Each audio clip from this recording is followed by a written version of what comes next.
J'ai ma petite idée sur la finalité de cette opération de déguerpissement. Ça pourrait être un moyen efficace de lutte contre le paillot. Puisque l'accessibilité du paillot garantit sa prolifération. Si on n'a plus la possibilité d'avoir le paillot en étant au bord de la route, le commerce du paillot sera beaucoup plus compliqué que par les temps qui courent. Il est difficile aujourd'hui de contrer le paillot au niveau des mesures tarifaires ou fiscales.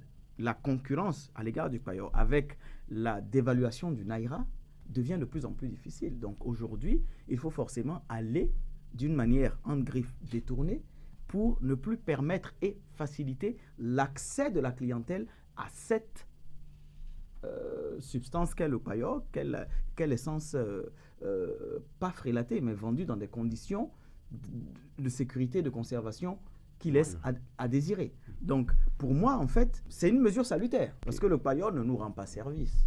Même si économiquement, elle aide les populations d'une certaine bourse donnée, elle constitue quand même un danger potentiel, un danger réel pour ces personnes-là. Mais les dommages collatéraux seront en fait, il ne faut pas régler un problème d'urbanisme, essayer de régler un problème d'urbanisme et créer un autre fléau social qu'est la précarité, l'impossibilité pour certaines personnes de se débrouiller toutes seules, parce que ces personnes-là, quand elles arrivent, je prends l'exemple de quelqu'un qui vend les recharges de téléphone.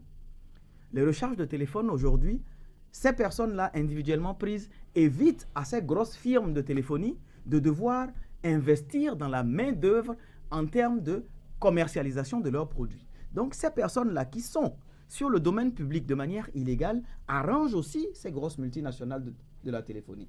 Comment leur expliquer aujourd'hui qu'une personne qui n'a pas besoin d'un formalisme particulier pour commencer à exercer son activité commerciale, qui se débrouille toute seule et enlève donc à lui, à son niveau, un problème d'emploi pour le gouvernement, comment expliquer que ces personnes-là ne pourront plus exercer leur activité? Mais ça pourrait être aussi une façon pour le gouvernement d'amener ces grosses firmes à recruter. Merci. Donc ça pourrait être une conséquence positive. Merci, une conséquence, mais qui aurait d'abord dû être une prévision au préalable.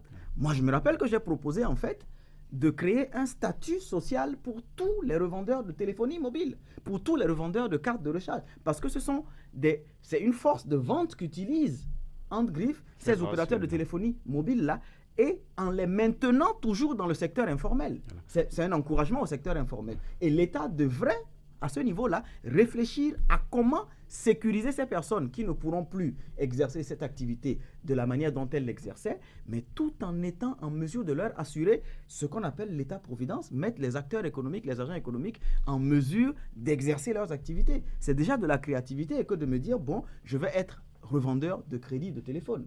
C'est déjà une activité. Maintenant, il ne faut pas que dans l'assainissement urbain, dans l'aménagement urbain, l'activité de l'État vienne m'empêcher, moi, par exemple, de subsister.